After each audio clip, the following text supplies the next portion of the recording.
有感于媒体环境的改变，台湾媒体观察基金会除了在儿少优质节目甄选上加入多元媒体参与，近期更设计了新的 logo， 传达基金会的理念，并且以多元方式让媒体识读教育变得更加有趣。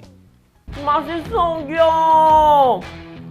休蛋起来，吃播竟然也是媒体。所谓的媒体是借由媒介，把我们的讯息、意见、趣味、娱乐传播出去。像是我用脸书、IG、抖音、YouTube、Twitter， 嘿，讲咯。在我后方这个其实是我们1999年成立之后，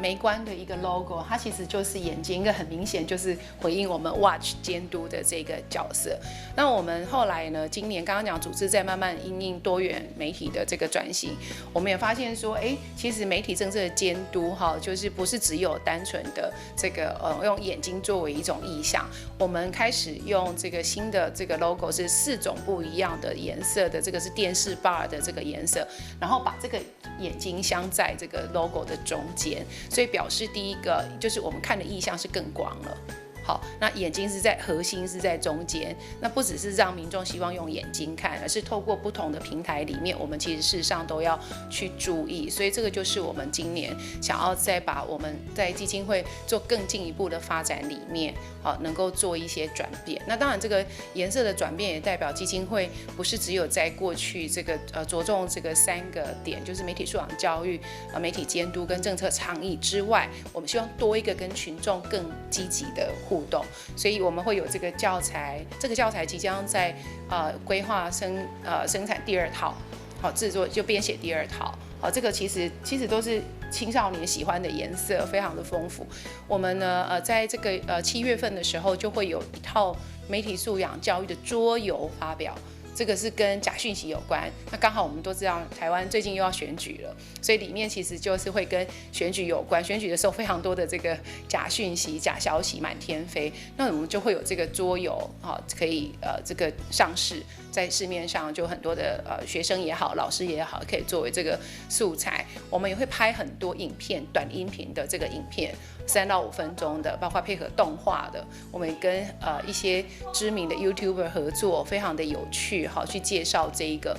什么叫做媒体素养教育，所以在跟着我们的形象 logo 转变里面，就是意味着更多元的、更接地气的，希望跟民众有更多的互动，不是在透过演讲、透过硬邦邦的上课来推广媒体素养教育。所以这个都是因为因应形象的这个 logo 的改变所做的这一些更创新的一些发展。成立于1999年的台湾媒体观察基金会，是由一群传播学者与实务界人士组成。除了致力推动媒体素养教育、监督媒体政策，更结合民间与政府力量，深化媒体改革工作。媒观推动媒体素养，然后倡议媒体政策。那另外呢，媒观也投入了包括媒体环境的监督跟改革，包括能够促进商业媒体环境的一些改善。过去20多年来，包括媒观在内的不少媒体公益组织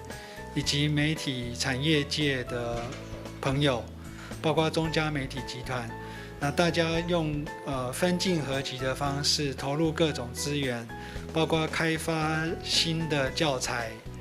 然后能够去推动媒体素养到不同的社区，以及针对像是社区大学，